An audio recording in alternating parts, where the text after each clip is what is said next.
According to the recent EU Kids Online survey, 26% of children have profiles that are available to be viewed by the public. So the way our children behave in social networking is important. So gentlemen, I've got a question here. As the nature of privacy is changing for all of us, not just our children, how should that affect our approach to the concept of privacy in itself? Perhaps we could start with yourself, Dave, on that one. Yeah, I think it'd be true to say that not just social media, but mobile devices, gaming, the way we transact online even as adults is changing a lot of social norms, and that will have an inevitable impact on privacy and the way it's perceived. I think the other thing too is that a lot of children are going online technically underage, under the age of 13, and that's against the terms and conditions of Facebook's own terms, and the challenge there is that often parents are complicit in that process because they want them to be part of that online social world, to talk to grandparents and so on. So there's an education process to go on there about responsible use of the internet and what privacy means in an online context.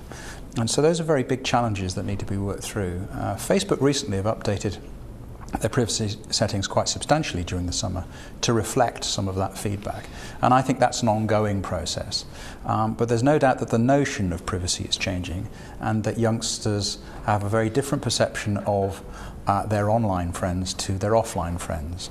And within that, education plays an important role, a really important role, in terms of making sure that they are safe and that they're responsible online.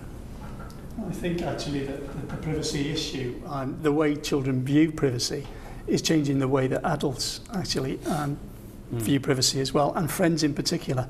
Our friends tend to be people we know, people we engage with socially in offline spheres more than online, but children actually don't see it quite that way, and are probably changing that concept. I think it's also difficult to simplify privacy and looking at privacy policies that they abut against what companies need to do to cover themselves legally. So I think it's really important that we talk to kids about privacy, that we educate children how to protect their own privacy. I think it really is the core of privacy, is education from a very early age about that privacy. Yeah. I think the other side of it is if they're going to create an online presence, is how they manage it, and this sort of thought about brand management and managing their online social brand, so that when they are looking beyond schooling, whether it's university or career in the workplace, they've thought about what information is available about them, and they manage it with, whether it's through professional social networking sites, whether it's what they post through online social media like Twitter and YouTube, and what are they actually putting out there that affects their future lives, and thinking hard about it, so that when they are actually looked for, what is found is what they want to find. Yeah. I have to say that university don and that future employer is quite adept, or can be quite adept, at finding their online persona, as I can through the police side of things. Something they really need to be aware of, especially older young people. A little bit difficult to get children to think about their behaviour on Club Penguin, isn't it? Thinking about their future career. Well, I think the other aspect too is that also technology is changing the relationship between teachers, parents and children. And that plays into the fact that some of the work we've done internationally into looking at different countries shows that there's a huge growth in the area of acceptable use policies. So for example, schools for the first time are saying, well, is it acceptable for a child to friend a teacher, or a teacher to friend a parent who knows a pupil? And that shows the complexity of privacy, that actually the relationship between all those people is changing as well, that acceptable use policies had to be put into place to make sure that conduct is appropriate and responsible. So that, I think, gives us a scale of the scope of the challenge ahead. Well, the next question I had down here was whether social networking sites should automatically have their privacy settings set to the highest level as a default. And interestingly enough, in the iOnline survey that we'll put a link to with this video when it goes out, I think 85% of children thought that should be the case. Well, what do we think as a panel, Jeremy? I think the notion of privacy is an interesting one, and privacy settings are of course vitally important in safeguarding people's information and and online personas and so on. But equally as important as that is the behaviour. And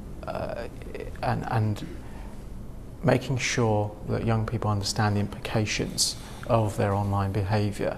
For a lot of young people, social networking has a kind of competitive element to it, whereby people's online statuses are judged on the number of friends that they have or the number of followers they have, and so on and so forth. And of course, the temptation to seek greater numbers of followers can lead to a temptation to forego some of the sort of privacy and security issues around that. So I think it's an interesting challenge, and I think it's very much about informing behaviours and informing people about the risks and the implications, as much as it is about the actual settings themselves. Yeah. I think we actually fail to understand the subject as well if we think that the biggest social networking sites would set their security as a default, purely because social network is based upon the sharing of self, of actually promoting, of engaging, and the whole basis of social networking is being open. So I don't think that will ever happen. Where I agree, I think it should. Don't get me wrong, I think it would be great to have stronger and more stringent privacy settings, especially when we do consider children. But I don't think that will happen, and I think we need to steer education towards the fact that it's children themselves that should be considering the risks of not setting their privacy settings, and not us actually demanding it of the industry. And I think it's not just, we tend to be very narrow-minded in terms of social networking. We think Facebook, but it's not just Facebook, it's things like Twitter, it's location-based services that all feed into this idea about protecting your personal information, and you then have the idea that, well, there's a photo sharing website, Flickr. What am I uploading to Flickr? Do I understand the rules that apply to uploading photographs to Flickr? Or when I'm doing a blog, do I understand the rules about, is this photograph appearing on my blog? Can someone else use it? And I don't think children understand that. They don't read the small print. And that's one of the things that came out of the Iron Online survey was the understanding or lack of understanding that children have of the rules that they're signing up to. And what I found interesting recently was that in order to get an iTunes account, you should be over 13. But I wasn't aware of it, and yet there are schools who are encouraging children to use these sorts of devices. Well, that leads us on to my next point quite well, actually, which is a lot of these sites do have age policies, and as we've already alluded to, they're not really adhered to. How strict should we be with that, Dave? Well, I think obviously, most corporations, both many of which are from the US but are international in nature, conform to the laws of different countries. And actually, globally, with 194 countries in the world, those laws vary enormously. So I think, being on the advisory councils of many of those people, they're very eager to be compliant with the law. It's not in their interest to do things that are illegal.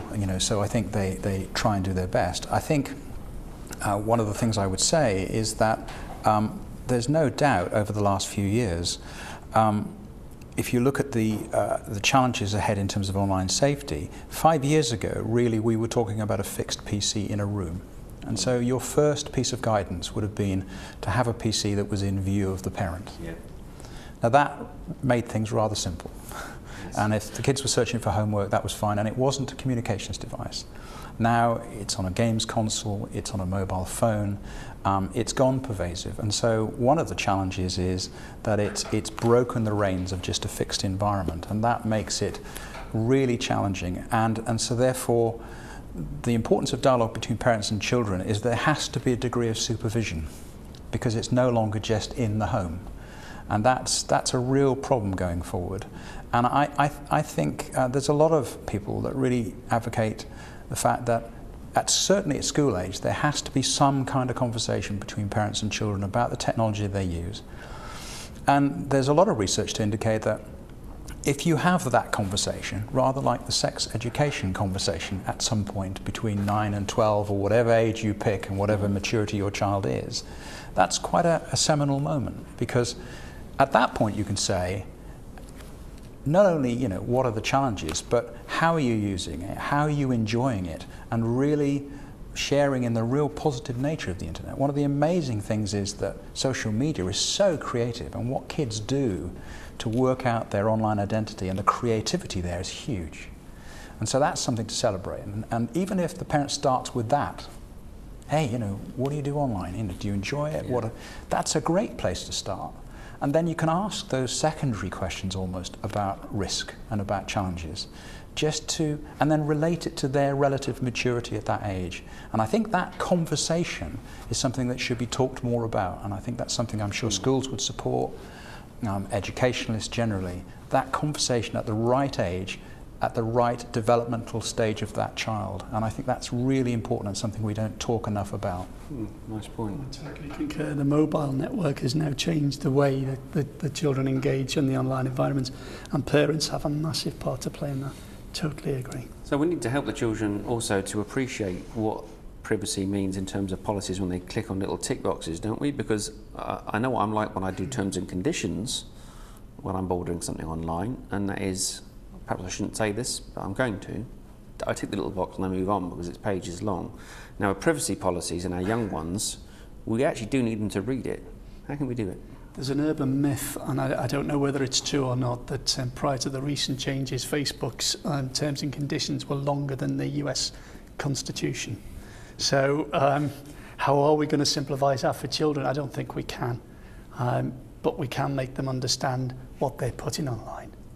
They need to understand the principles at least, don't they? They need to understand that what they're doing has some parameters, yeah. I think that's probably the best way. And don't forget also that the different platforms, whether it's gaming or whether it's even internet on TV, which is emerging quite rapidly now, there are lots of parental control settings in those kind of things. So for example, Europe already has a European-wide approach for mobile operators that actually the filtering is set as a default for children. So that's on there when you buy that handset. So when you go in and sign that contract for that child or that pay-as-you-go, you can actually ensure that that's a default setting for filtering. So those facilities and tools are already there. That's where this conversation I'm talking about is really important. And parents need to have that conversation, need to be part of the purchasing process of the point at which they adopt that technology. They need to be there for them and interpret those things, those things on their behalf. Because those things are difficult for youngsters to understand. They just want to get using the technology. I think part of the issue there is possibly the parents don't know that the filtering exists. And if you're a parent buying your child an Xbox 360, do you actually know there are filtering tools on there? Because you're buying it for your child, it opened on Christmas Day, it's set up by the child, it's hooked up to the internet, and often the parents aren't aware, and certainly go back 2 years talking to parents about online gaming consoles, they are shocked that their child's online, let alone they're talking to someone in Japan. And I think there's an education process for parents to actually understand that they can ask the mobile provider to put some filtering on it, because I don't think they're aware of it. And this is where maybe schools can be involved. Yes. With parents and educating them about some of the potentials, tools that are out there to help them keep their own children safe. Difficult environments, but it is getting there. I mean, there are messages going out in the likes of the PEGI system at the moment. Needs to be strengthened to put these messages out. Call of Duty Black Ops, maybe I shouldn't mention this as a place, but it's 18. A lot of parents ignore this. This should be part of the education process, as well as the settings, as well as talking to their children about privacy, right from the very core. But so surely there is a part for schools to play in this, maybe through the curriculum, maybe through better education systems, maybe through qualifications. Parents' evenings, we've got to try and engage them more than we are doing, I think. Is it a curriculum issue, Jeremy? I think there is a curriculum issue there. I think we need to ensure that schools are given the opportunity to build concepts such as that, e-safety training and education into the curriculum offer. The difficulty that teachers will often find is finding room in the curriculum or appropriate amount of time in the curriculum. But I think there are a wealth of materials out there that would support extracurricular activities as well, so things that can be studied at home, as well as in the classroom. And I think the point of putting it in the curriculum shapes it into some kind of framework, kind of pulls all those materials into something coherent, and then has a measurable outcome on the end of that. But that shouldn't detract from learning in the home, involving the parents, engaging the parents in that part of it. And so the education of the pupil is a collective responsibility, but I think there's also a collective responsibility to educate the parents and so on as well. I also think there's an element of that which could be serviced by the actual platform holders, so the social networking sites themselves, the Facebooks of this world, the Xbox Lives of this world and so on, who do have large volumes of adult users as well, who will be fully versed with all the privacy settings and so on as well. And so perhaps there's an element there that those platform holders can help in educating those parents for then enabling their children to use those technologies.